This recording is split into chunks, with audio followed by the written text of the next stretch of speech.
Terwyl ons net so staan, kom ons sluit die oë. Dankie Vader Jahwe dat ons so kan sing oor u werke en u getrouheid, u genade. Dankie dat ons vanoggend spesiaal na u toe kan kom om deur u woord versterk te word, deur die krag van die Gees. Baie dankie dat ons in Yeshua die volmaakte dienskneg vind wat getrou was tot die dood toe en daar 'n heerlike vrug op sy werke, dat dit die oes kan wees wat die opbrengs wat die aarde lewer, dit wat u doel was met die skepping, om u te verheerlik. Dankie dat ons kan verlustig in u werke, dat dit die bedoeling was, dat ons moet rus in u, deur ons oog op u te hou. Daarom bid en vra ons u, help ons om ook vanoggend wanneer ons die woord oopmaak, ons oë op u te rig en u heerlikheid te sien. Heerlikheid wat ver bo is, wat hierdie aarde se verganklikheid het, die heerlikheid wat vir ons so kosbaar, so soet word wanneer ons met u gemeenskap het. Wil u dit dan seën vanoggend in Yeshua. Amen. Jy kan die sitplekke inneem, baie dankie.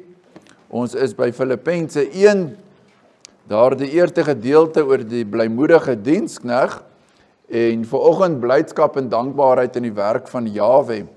Hierdie eerste gedeelte kan mens opdeel in 3 dele. Eerste deel was die seëngroet, die opskrif van die brief, soos wat ons ook maar briewe skryf en mense groet. En dan is dit Paulus se dankbaarheid, vanoggend die dankbaarheid en blydskap in die diens van Jahwe. En dan as dit Vader se wil is die volgende keer die gebed van Paulus vir die Filippense. So ons afbakening is vers 1 tot 11. Ons het dit laasweek ook gelees, die van u wat dit dalk gemis het of vergeet het. Filippense 1 vanaf vers 1 tot 11. Paulus en Timotheus, diensknegte van Yeshua Messia, aan al die heiliges in Messia Yeshua wat in Filippi is, saam met die opsieners en diakens, genade vir julle en vrede van God, onze Vader en die Heerser Yeshua Messia. Dit was verlede week se boodskap. Ek dank my God elke maal as ek aan julle dink en ek bid altyd in al my gebede vir julle almal met blydskap oor julle gemeenskap aan die evangelie van die eerste dag af tot nou toe. Omdat ek juis hierop vertrou dat hy wat 'n goeie werk in julle begin het, dit sal volëindig tot op die dag van Yeshua Messia. Soos dit vir my reg is om dit van julle almal te dink, omdat ek julle in my hart dra. Aangesien julle almal in my boeye sowel as in die verdediging en bevestiging van die evangelie my deelgenote in die genade is, want God is my getuie, hoe ek na julle almal verlang met die innige teerderheid van Yeshua Messia. En dan gaan die volgende vers begin met, en dit bid ek. Dit is dan die volgende deel. So vandag se deel vers 3 tot 8 is hierdie middelste deel van die blymoedige dienskneg, dienskneg wat 'n groot tema gaan wees in die boek Filippense, waarvan Yeshua die hoof fokus is, die dienskneg wat vir ons neergedaal het. En oomblik as ons sê diens, dan praat ons van werk. Dit het pragtig in die liedere ook so vanoggend uitgekom, daardie toewyding, Jahwe, help ons, dis u wat in ons werk om te wil, sowel as om te werk, wat ons later ook in Filippense 2 gaan hanteer. En in hierdie werksomstandighede is daar, in die laaste stukkie van die 1 vers het gesê, as Jahwe leiding byvoeg Israel, dan moet jy geduldig wees, want alle werk is nie altyd onder gunstige omstandighede nie. Dus, hoe sê die ou mense, ek gee nie om te werk nie, maar ek wil nie sukkel nie. En dit is nou die probleem, wanneer ons werk en ons weerstand, of ons moet iets 2 keer oordoen, of dinge gebeur nie, almal werk nie saam nie. En dit is dan nou waar ons kom, waar die evangelie so kragtig is, as Paulus begin met, ek dank my God elke maal as ek aan julle almal dink, en ek bid altyd in al my gebede vir julle almal met blydskap. Nou ons weet, daar was uitdagings in Filippense. Daar was vreesagtigheid, verkeerde gedagtes, negativiteit, onenigheid tussen die susters, leierskap het daar probleme gekom. Dis wat daar in Filippense gebeur. Aan die ander kant sit Paulus in die tronk. Paulus is geboei, Paulus is beperk. Paulus kan nie doen wat hy wil nie. En daai twee omstandighede is frustrerend. Daar is spanning, want hy wil uitgaan en gaan doen wat hy wil doen, en die gemeente doen nie wat hulle moet doen nie, en dan kom mens, as 'n mens so 'n bietjie eerlik is met jouself, ons almal ken spanning, konflik, irritasie, frustrasie, ons almal ken dit. Wat 'n genade om vers 3 en vers 4, ons begin vanoggend met dit, ek dank. Daardie ontsaglike posisie van triomf. Ek laat my nie neergedruk word deur omstandigheid nie. Ek dank. Vir die hart om dankbaar te wees, moet daar 'n geweldige krag wees. Dis Israel se natuur om te kla. Dis Israel se natuur om te murmureer. Dis Israel se eerste geneigtheid om die negatiewe raak te sien. Paulus onder leiding van die Heilige Gees binne in sy tronk gevangenskap begin hierdie brief met ek dank.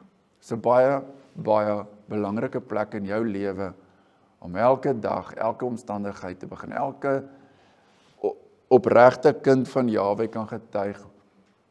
Jahwe gee vir ons oorvloedige rede om hom te dank.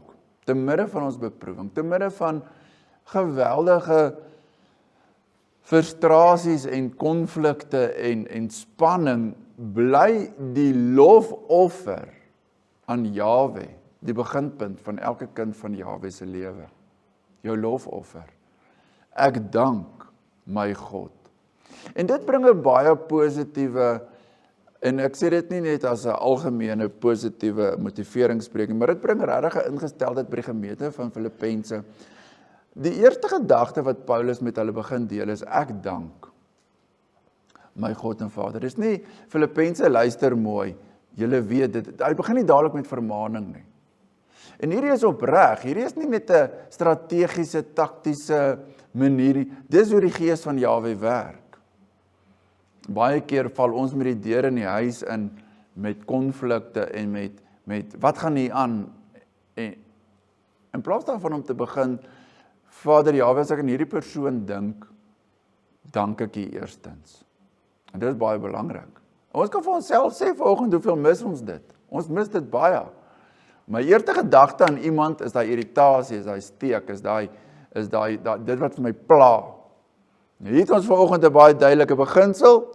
Die eerste ding wat jy doen in die gemeente met almal, hierdie is baie interessant. Kyk 'n bietjie in Afrikaans, hy kom baie mooi deur. Ek dank my God elke maal as ek aan julle dink en ek bid altyd in al my gebede vir julle almal. In Grieks is dit sulke P-woorde, pasai, 2 keer, pasai, pantote, pasai, paton, dit is so mooi in Afrikaans, sê ons alliterasie, net daai herhaling. Nou in Afrikaans is dit nog steeds mooi. Ja, almal, nie net 'n sekere gedeelte nie. Dit is 'n allesomvattende, volhardende, ek wil amper sê omarmde. Hy omarm die gemeente van Filippense, van die vrou Lydia by wie die gemeente begin het, tot die tronkbewaarder, almal. Ek dank my God elke maal, nie net somtyds nie, elke maal, as ek aan julle almal dink, in elke situasie, en dit is die krag van die evangelie. As ons 'n evangelie gehad het wat gesê, dit is net somtyds help dit, en dit is so 80% effektief, dan was ons verlore. Dan kon ons nie gesê het, ons moet Jahwe dien met ons hele hart nie. Maar in hierdie geval, sien ons in Paulus se lewe, die krag van die evangelie, dat hy vir hierdie Filippense kan sê, maar ek kan Jahwe dank, en dit is baie, baie spesiaal, wanneer Paulus sê, my God, dit getuig van 'n persoonlike verhouding. Hierdie is nie maar net 'n algemene godsdiens, 'n algemene generiese reël nie. Paulus is baie intiem, en dit gaan die hele brief deur vir ons duidelik word. Wanneer hy met Filippense werk, is daar 'n opregtheid. En sy opregtheid begin eerstens met Jahwe. Ons wil baie keer met mense te kenne gee dat ons regtig omgee en regtig betrokke is. Dit is 'n goeie onderneming, maar maak eers jou saak met Jahwe reg. Wees opreg met Jahwe en hy sal jou opregtheid op sy manier in diens van sy koninkryk gebruik. Want dit gaan getoets word. Paulus sê so mooi, my God. Hy gaan later vir die Filippense ook dan Filippense 4 sê, dat my God sal elke behoefte van julle vervul. Daardie, ek het in Jahwe 'n plek en 'n posisie gevind, sodat ek na die gemeente met ander oë kan kyk. Ek kyk na die hele gemeente, dit klink of ek vanoggend net vir myself preek, nê. En dit is so, dit is regtig so, maar dit is vir elkeen van ons. Hoe kyk jy nou almal om jou? Begin in Jahwe, daardie dankbaarheid, jou God, jou persoonlike intieme verhouding met Jahwe, waar jy geborge is, waar jy veilig is, waar jy weet. Jahwe stel jou nie teleur nie, mense stel jou teleur, omstandighede verander, Jahwe bly dieselfde, Jahwe se verbond is allesomvattende in Yeshua, is daar geen tekort nie. Wanneer Paulus in Jahwe is hy nie meer in die tronk nie. As jy vanuit 'n tronkposisie uit 'n brief skryf, dan skiet jy heen en weer, en dit is hier kant toe en daai kant toe. Maar wanneer jy in Jahwe geborge is, dan kan jy elke keer vir almal, in alles, dankbaar wees. En ons gaan nou by die rede kom, ons gaan by vers 5 en by vers 6, kom by die plek en punt wat ons sê, maar wat is hierdie krag vir hierdie blydskap? Paulus begin het eers en dit is maar so as 'n mens, jou eerste 2-3 sinne, mense luister dalk 'n bietjie aandagtiger daai eerste woorde. Hier staan die voorganger vir die gemeente van Filippense en sê, julle sal nie glo nie, daar het 'n brief van Paulus gekom saam met, wel hy het vir Epaphroditus weer teruggestuur, en hulle luister, en wat gaan hy sê, en wat gaan sy eerste woorde wees, en daar hoor hulle die mooiste, intiemste woorde. Paulus sê, gemeente van Filippense, ek dank my God elke maal as ek aan julle dink. En bid altyd in al my gebede vir julle almal met blydskap. Nou kom ons staan net gou stil. Behalwe laat blydskap in die boek Filippense die meeste kere gebruik word per vers of per stuk. Bietjie statistiek. As 104 verse in Filippense. 16 keer word hy gebruik. Elke 7de vers min of meer gemiddeld gaan oor blydskap. Hierdie is die eerste. Ons gaan dit nog baie. Die jongspan ken vir Filippense 4 vers 4 sê, verbly jou in Jahwe. Dis nie leeuwoorde nie. Dis nie net optimisme, kom ons wees bly. Dis die krag van Jahwe. Wanneer Paulus sê, wanneer ek vir 'n gemeentelede aan hulle dink. Nou dink is ook 'n tema, ons gaan nou daaroor iets meer sê. Maar dink en bid gaan redelik hand aan hand. Want wat jy van mense dink en oor hulle dink, moet jou na gebede toe lei en gebede moet jou na hulle toe lei. Paulus sê, wanneer ek aan hulle dink, of wanneer ek vir hulle bid, dan is dit met blydskap. Nou kom ons wees eerlik. Nie alles wat ons doen, is 'n saak van blydskap nie. Nie alles waar ons foute maak, is 'n saak van blydskap nie. So hoekom is dit dat Paulus kan sê, as 'n gemeente van Filippense dink en vir hulle bid, selfs die uitdagings, dan is daar tog 'n goddelike blydskap. Daar's tog 'n goddelike dankbaarheid. Nou ons weer die antwoord lê in vers 6, maar wag voor ons by vers 6 kom. Net eers iets oor die gedagtes. Ek dank my God elke maal as ek aan julle dink. Daai woordjie dink, het te doen met jou ingesteldheid. Kom ons noem dit my eenvoudig, jou gevoel wat jy kry. Daai hartstoestand. Nou, ons gaan later sien hoe Paulus in Filippense 2, vers 5, praat oor die gesindheid van Yeshua, en dit is presies dieselfde Griekse woord. Daai denker, daai ingesteldheid, daai gesindheid, dis 'n hartstoestand. Hy skryf ook 'n bietjie vroeër verder daaraan, in Filippense, Laat ek hom net gou hier kry. In Filippense 4, dit wat hulle moet bedink, alles wat rein is, regverdig is, lieflik, loflik. Ons sal later spesifiek by daardie gedagtegang stil staan. Maar reeds in die inleiding, alhoewel hy later gaan sê wat hulle moet bedink en hoe hy hulle denke aanspreek, sê Paulus, maar dit is deel van sy bediening. Hoe dink hy oor ander? En dis iets wat ons vanoggend moet regtig voorstaan, maar hoe dink ek? As ek dink ek net aan die aangename dinge, dink ek net aan die vriende en die ondersteuning, of kan ek soos Paulus regtig voor ek bid dalk of nadat ek gebid het, bietjie dink aan die gemeente. Mense is lief om Sondag op dieselfde plekke te gaan sit. So jy kan redelik as jy oë toemaak onthou, links voor François en Erna, kan jy so nie gedagtegang. Nee, as die gemeente is klein genoeg, intiem genoeg om te onthou, nee, Rasiel is dit gewoonlik daar, Woensdag aan by die Bybelstudie toe François hulle daar sit en nie by daar, toe kom ek het agter. Want jy kry naderhand jou plekkie van wie sit waar, jy moet partykeer as jy dink of bid, gaan so deur in jou gedagtes deur die stoele. Wat is die eerste gesindheid wat by jou opkom as jy aan sekere mense dink? Gelukkig kan ons nie sien wat ons dink nie, nee. Sien wat ander dink nie. Jahwe sien wat jy dink. Jahwe sien wat jou gesindheid is. Daai woordjie waaroor ons bietjie later meer gaan gesels. As Paulus en hulle dink, is daar 'n gesindheid in sy hart. En hy maak dit oop. Hy sê, ek dank Jahwe en ek bid vir julle met blydskap. Nou, daar is ons standaard. As jy nog nie aan almal dink met danksegging en blydskap nie, dan is daar werk. Miskien in jou lewe, miskien in hulle lewe, miskien in almal se lewe, maar dis hoe Jahwe vir ons sê. Ons moet aan mekaar dink.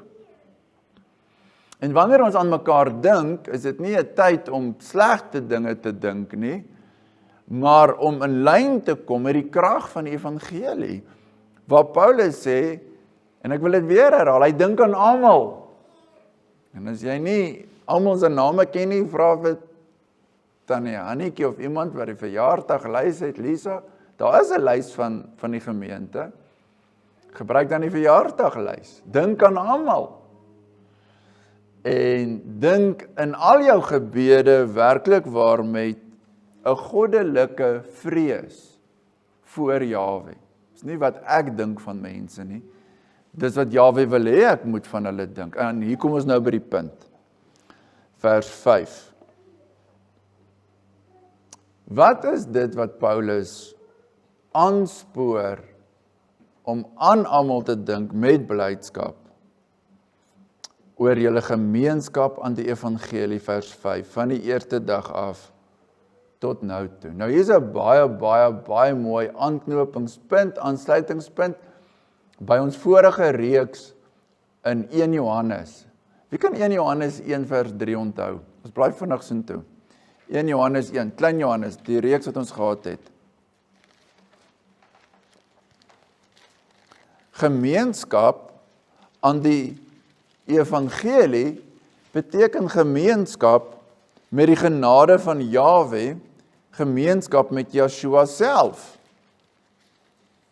1 Johannes 1, daardie kort inleiding waarmee hy ook sy brief begin het.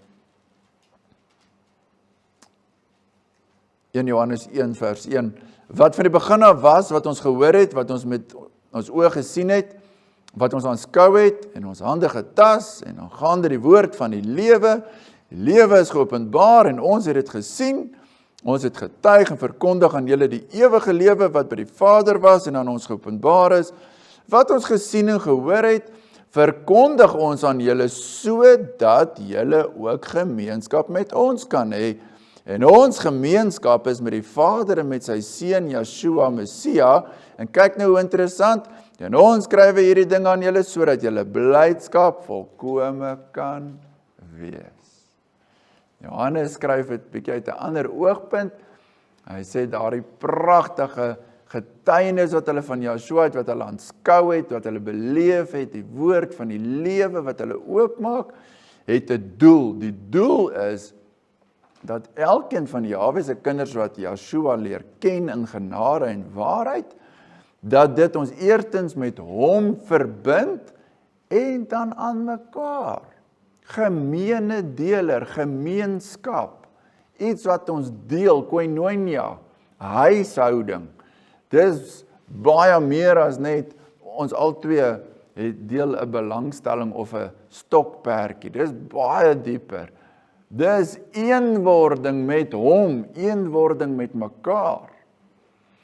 En wanneer daardie lieflike bruid, liggaam van Yeshua, elke lid saamwerk en saamgevoeg, saamgebind, Efesiërs 4, wanneer Jahwe se raadsplan wat hy van eeue af voorbeskik het, dat daar hierdie bruid sal wees, 'n tuin van verlustiging. Moet hulle wat sê Jesaja 5. Israel is Jahwe se wingerd, 'n tuin. Nou wat maak jy met 'n tuin? Waar wil jy moet bossies uittrek? Praat van voor die skepping. Jahwe is 'n tuin, is 'n tuin van verlustiging. Is 'n tuin waar daar reuke is, waar daar diversiteit is en tog 'n eenheid, waar daar wisselwerking is, waar daar 'n pragtige verlustiging is. En dis die gemeente. Nou, dit is alles in Yeshua moontlik, dat die apostel sê, maar wanneer ons Yeshua aan julle verkondig, ons gemeenskap met hom, en julle gemeenskap met hom, bind ons saam, en ons word in mekaar hierdie eenheid. En dit is 'n saak van groot blydskap. Dis 'n saak van, as jy aan iemand dink, en jy dink aan 'n persoon wat saam met jou Jahwe dien, dan is daar 'n veiligheid. Dis wat dit moet wees. Daar is 'n hoort en 'n behoort. As jylle so 'n bietjie al terugdink, jy sien partykeer in die dorp, mens voel maar vreemd so met al die dinge wat jy hoor en sien, rekeninggere en klere, en jy loop verby 'n gemeentelid, dan is dit soms so 'n stukkie hemel wat skielik hier in die winkel is. Nee, jy, hallo, ek ken jou mos, en veral ons wat nou so 'n bietjie oor die land ronddry, jy verwag nie altyd iemand by 'n brandstofstasie nie, jy skrik eintlik jou heel, kan nie glo, hier's 'n gemeentelid by 'n brandstofstasie in Koelsberg. En dadelik is daar, maar ons deel iets. Ons is meer as net kennisse, ons is familie. En hoeveel te meer wanneer ons in hierdie wêreld wat al hoe donkerder en boser en vol ongeregtigheid, ons wat partykeer voel die stad is so groot, dit sluk 'n mens in. Hoeveel te meer moet ons nie verbly in mekaar se liefde en teenwoordigheid en daardie sielsingesteldheid. Want wat is eintlik besig om te gebeur? Volgens die profete sê Jahwe, ek sal my skape gaan haal. Ek sal hulle trek. Ek gaan haal hulle uit die vierhoek windstreke. En dit bly 'n wonderwerk as Jahwe iemand trek. Dis nie uit homself uit nie. Gemeenskap, Paulus sê van die eerste dag af tot nou toe, Lydia se bekering, Jahwe het haar hart geopen om die skrif te verstaan. Dit was 'n wonderwerk. Paulus, hulle was so opgewonde daardie dag, toe hulle besef het, maar hierdie vrou, Jahwe werk in hom. En dit het hulle gebind, want hulle is lief vir Jahwe en sy is lief vir Jahwe, en dit maak dat ons lief is vir mekaar. En dit is wat Paulus sê, dis hierdie van die eerste dag af tot nou toe, dink aan die tronkbewaarder. Die bekering van die tronkbewaarder, en ek noem Lydia 'n tronkbewaarder, want dis die voorbeelde van die gemeente van Filippi uit Handelinge 16. Dat daai alles oortreffende genade van Jahwe en daai tronkbewaarder se lewe, met sy gesin wat daardie aand gedoop is. Dit het bokant Paulus, dit het sy gedagtegang oor hierdie gesin so sterk beïnvloed, dat al was daai tronkbewaarder, kom ons sê argument onthaalwe nou maar 'n diens of 2 nie daar gewees nie, en hy het ook maar so 'n bietjie 'n verskoning gehad of iets, dat hy nie daarteen vaskyk nie, maar teen Jahwe se werk wat hy begin het, en dis waar ons oorgaan na vers 6 toe, omdat ek juis hierop vertrou, dat hy wat 'n goeie werk in julle begin het, dit sal volëindig tot op die dag van Yeshua Messia. Die werk van Jahwe in iemand se lewe moet jou gedagtegang so stuur, dat as jy aan die persoon dink, dan sê jy net dankie Jahwe. En ons elkeen het 'n lewensverhaal waar jy of kan fokus op die persoon se foute, se gebrokendheid, of op Jahwe se werk en plan met daai persoon se lewe. En as jy nog nie dit geraak gesien het nie, stel bietjie meer belang en gesels meer met die persoon en kyk hoe Jahwe se werk in iemand se lewe die hoofopskrif van daai persoon se lewe is. En dit is wat Paulus sy ingesteldheid in die tronk was. Wanneer menslik gesproke hy magteloos voel, kan hy hierop vertrou. Hy sê, omdat ek juis hierop vertrou, dat Jahwe wat die goeie werk begin het. En dit is ook om Filippense 2 vers 9 vir ons later so belangrik gaan wees. Ek jok vers 12 en 13. Dis Jahwe wat in julle werk om te wil.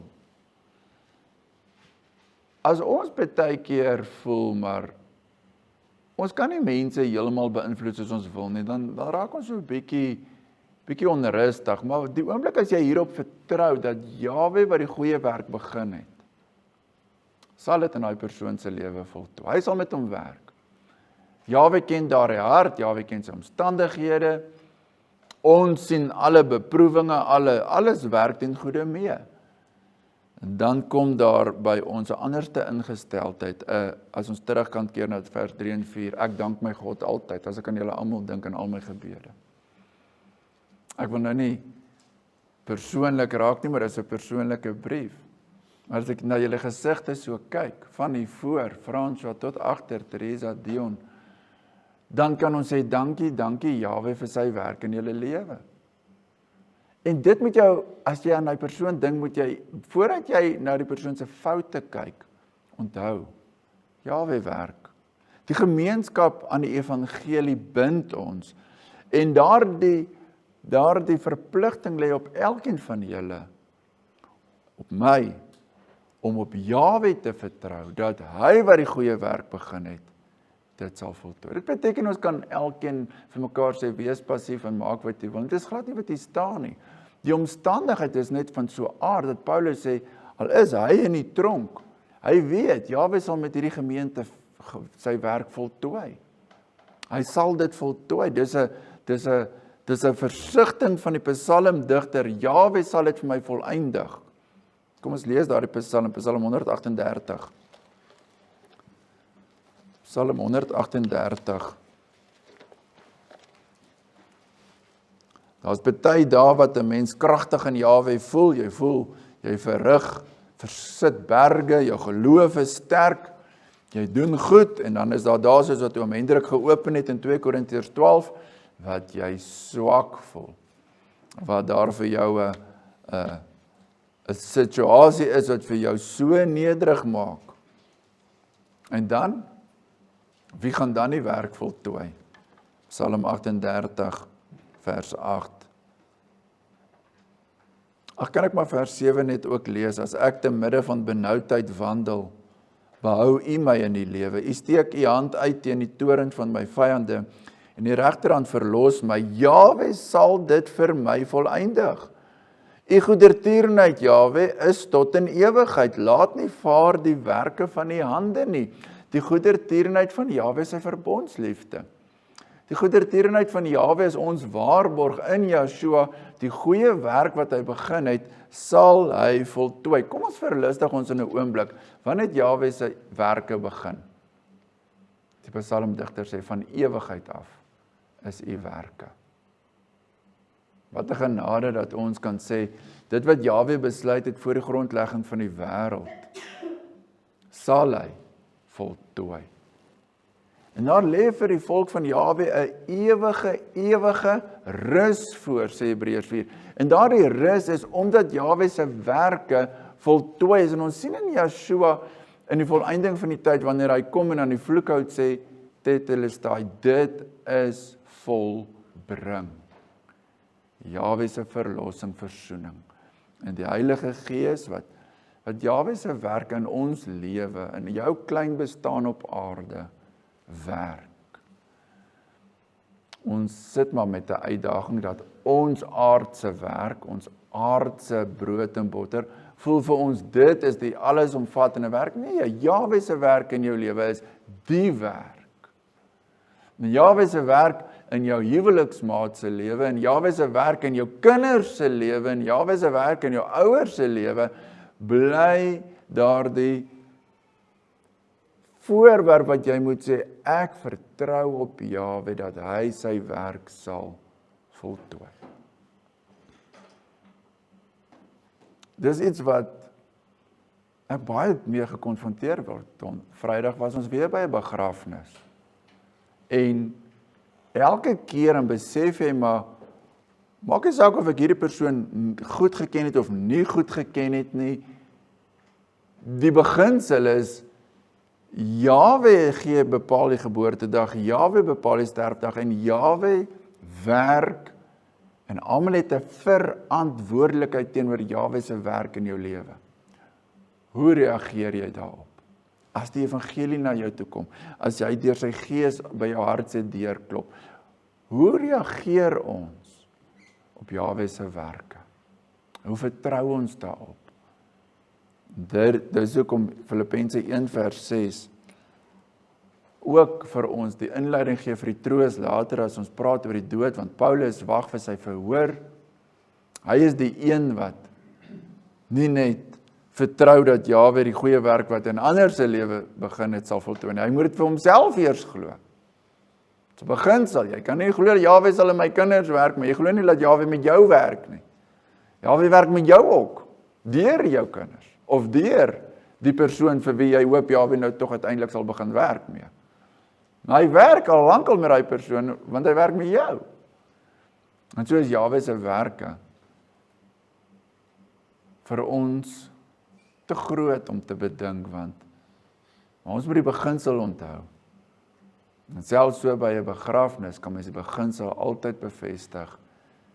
Jahwe het in die persoon se lewe gewerk.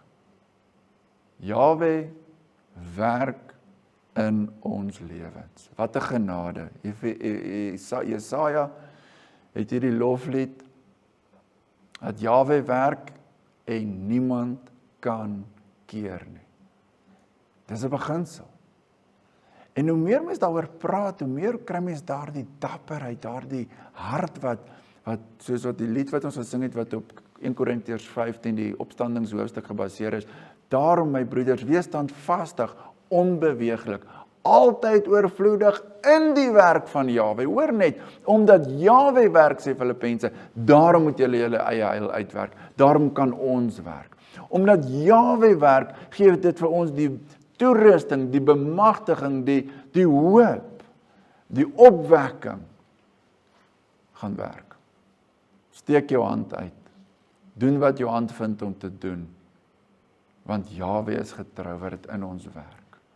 En dis wat Paulus besef het, maar omdat Jahwe nie gebonde is nie, is hy nie gebonde nie. Al is hy fisies in die tronk. En al is hy fisies ver van die Filippense. En al voel dit asof daar mense is wat invloedryk is en hulle is nader en hulle invloed geld, moet hy homself oriënteer weer terug in die werke van Jahwe. Vir elke jong mens is dit so belangrik om van die jongs af, en ek praat nou spesifiek wanneer 'n mens so 'n bietjie hier in jou tienerjare is en student, wat jy so 'n bietjie half wil rebelsies en rebelleer en sê maar ek wil aan die stuur van sake kom. Hoe vinniger jy in jou lewe hierdie beginsel besef, dis Jahwe wat werk. Dis Jahwe wat in jou lewe vir jou 'n werk gaan voorsien, 'n huweliksmaat wat al jou drome kan suiwer tot sy koninkryk, tot sy geregtigheid. En later in jou lewe kyk jy terug en sien jy, is ongelooflik hoe Jahwe voorsien het. Maar ek moes hom vertrou het. Ek moes dit aan hom oorgegee het. Ek moes gebuig het. Ek moes, as daar ander verspieders is, wat sê, daar is nie 'n plek, daar is nie kanse nie, alles is verlore, dan moet jy die een wees wat sê, in Yeshua is daar vir my werk om te doen. is ek klei in die hand van die pottebakker. En voordat hierdie nou net sommer soos 'n generiese, nog 'n mooi opstel of brief klink, kom Paulus, want hy het vir baie gemeentes geskryf. Hy het 'n geweldige bediening gehad. Ek weet nie hoe het hy altyd by almal uitgekom in sy gebede en gedagtes nie, dink net hoe baie is daar. Maar dan kom hy in vers 7, en dit is 'n kenmerk van die gemeente in Filippense, is daardie opregte intimiteit. En dit is waar dit vir elkeen van ons aanspreek. Paulus sê, soos dit vir my reg is, om dit van julle almal te dink, hier is hy weer by dieselfde woord. Daardie gesindheid wat hy teenoor hulle moet hê, omdat ek julle in my hart dra.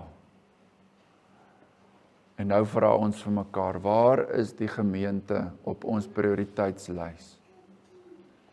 Want is die mooiste Afrikaans, omdat ek julle in my hart dra. Ons wil baie keer die wêreld op ons skouers dra. Nee, die plek is jou hart, tempel van Jahwe. Regte ingesteldheid, vertroue, geloof deur Jahwe se gees. En Paulus het hierdie band met Filippense aangesien, julle almal in my boeye, sowel as in die verdediging en bevestiging van die evangelie, my deelgenote in die genade is. En nou is dit ook so, dat Paulus se diens in daai gemeente in die tronk begin het, destyds, in Handelinge 16. En hoe hy nou weer in boeye is. En die manier hoe hulle deelgenote is, ja, hulle het gawes gestuur, hulle het bydraes gelewer, maar dit was met 'n spesifieke gesindheid.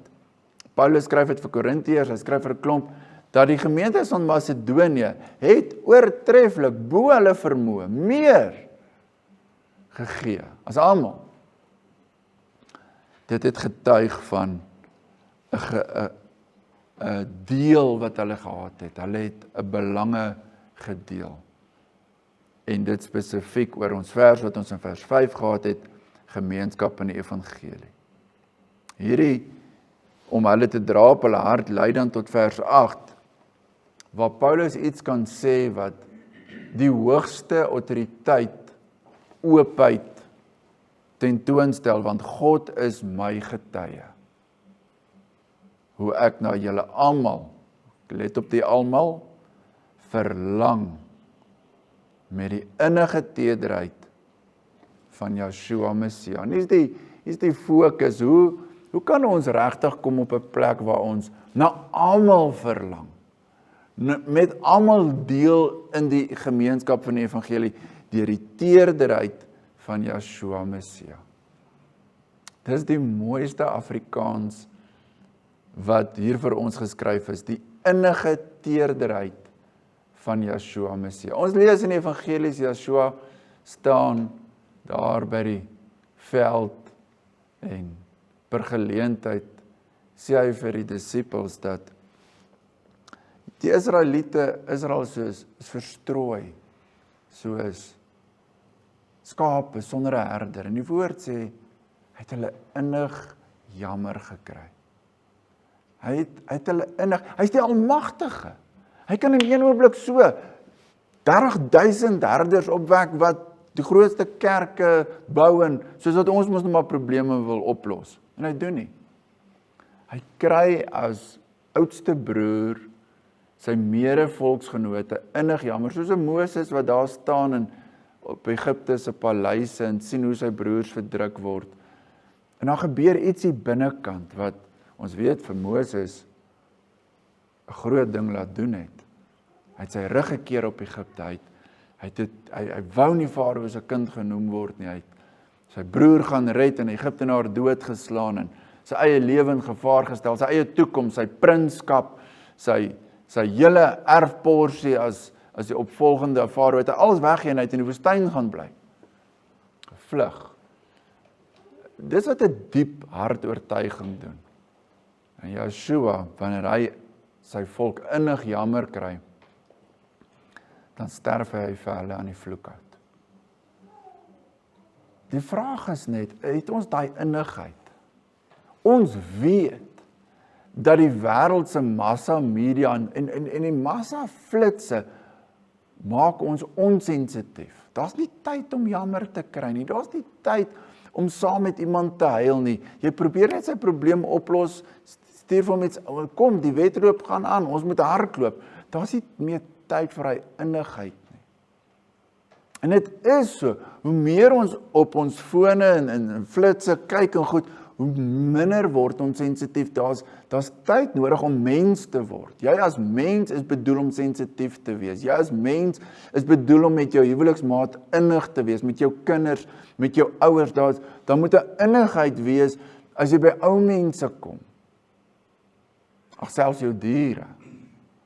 En ons weet dat die lewe vir ons, die Satan met hierdie boosheid van selfgesentreerdheid, vat innigheid weg. Dit vat daardie teerderheid van Yeshua, ons hoof, vat dit weg. En ons moet weer terugkom daarby, dat ons dit in die gemeente kan beleef, dat ons 'n innige teerderheid, nie 'n innige teerderheid nie, die innige teerderheid van Yeshua. Dit is baie belangrik. Dit is nie jou eie innige teerderheid nie. Jy het nie 'n verskoning en sê, ja, maar ek is nou nie van 'n sensitiewe soort nie. Ek is 'n man. Moenie vir my sê Yeshua was nie 'n man nie.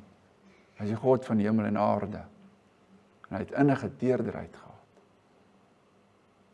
En hy kon dieper sien as net wat die mense van Saggeus gesien het. Wat die mense van die rower aan die vloekhout gesien het. Daardie innige teerderheid gaan oor Jahwe se perspektief oor 'n lewe wat kosbaar is. En ons sluit hiermee af, voor ons na die gebed toe oorgaan volgende keer, wat Paulus vir hulle bid.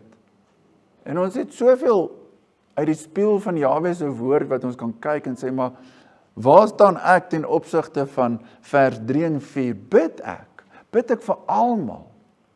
Bid ek elke keer met dankbaarheid en blydskap, omdat ek hierop vertrou dat Jahwe die werk, ek wil nou sê Nelis, wat hy met jou begin het, sal voltooi, al is jy soms ver van ons hier in Pretoria, weens jou werk.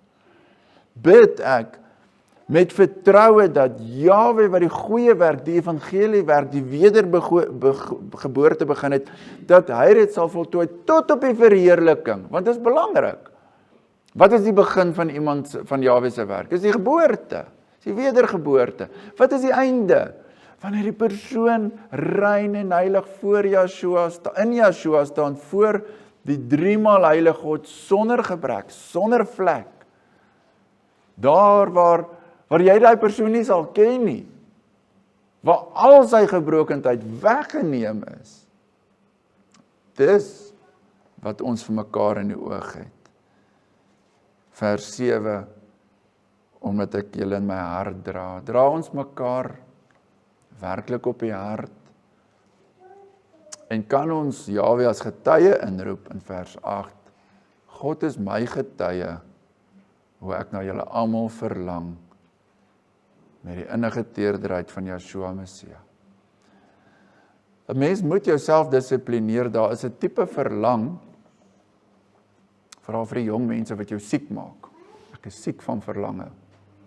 Maar dit is 'n bietjie meer van 'n, ek fokus op my leemte, ek fokus op my magteloosheid, ek fokus op my, ek wil jou hê en ek kan jou nie by my hê nie. Dit is so 'n bietjie iets anders, baie. Die verlange waarvan Paulus verlang, die innige tederheid van Yeshua, Paulus sê vir die gemeente, ek het gawes ontvang, en my behoefte is om die gawe wat Jahwe vir my gee het, om by julle te wees, om julle te dien. Dis hoekom ek by julle wil wees. Dis nie wat ek van julle kan kry nie. Dis nie wat julle my moet gee nie, en alhoewel Filippense die gemeente was, wat die graagste vir Paulus hulle gegee het ondersteun, Paulus se verlange is, want hy wil Yeshua se gawes, hy wil diensbaar wees. Daar's 'n verskil of jy net na 'n meisie verlang, maar nie. En of jy na die gemeente verlang, want jy kan nie wag om te kom kyk, wat kan jy doen? Wat kan jy kom help? Waar kan jy ondersteun? Wat kan jy gee? Mag Vader Jahwe hierdie Filippense vir ons ook 'n persoonlike brief maak, en dat ons in die beeld van Yeshua sal groei. Kom ons staan en bid ons saam.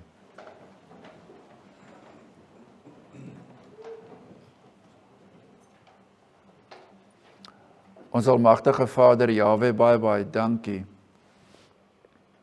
dat koning Yeshua mens kom word het.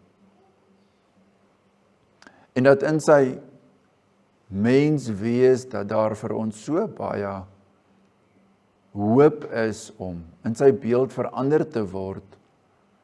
Daardie beeld wat u gesê het in Genesis 1 vers 26, kom laat ons mense maak na ons beeld. Vader Jahwe, dis ons begeerte om ook dit wat ons vanoggend gehoor het en geleer het en gesien het in die woord, om so vir u liggaam om te gee. Om so na u te kyk vir u werk wat u doen in ons lewe en ons te verbly. Dat u vir ons uitverkies het. Dat ons nie maar net saam met die wêreld op die breë pad na die verderf toe op pad is nie, maar dat ons elkeen 'n pad van heiligmaking, 'n pad van bekering, 'n pad van verandering kan stap. En dat ons sal sê saam met die profeet, kom huis van Jakob, kom ons dien Jahwe, kom ons spoor mekaar aan, bemoedig mekaar, vermaan mekaar, leer mekaar om Jahwe te dien. Wil U vir ons so hartsingesteldheid gee, om na mekaar om te gee met innige teerderheid, die teerderheid wat Yeshua kom openbaar het. Dankie daarvoor, dat ons hierdie dinge mag bid, omdat ons weet U het U Heilige Gees uitgestort op Pinksterdag, die trooster, die krag van die opstanding. Ons loof en ons prys U in Yeshua. Amen. Terwyl ons so staan, kom ons hef die hande op. Jahwe sal ons seën en ons behoed. Jahwe sal sy aangesig oor ons laat skyn en ons genadig wees. Jahwe sal sy aangesig oor ons verhef en aan ons sy vrede gee. In Yeshua, deur die krag van die Heilige Gees. Amen.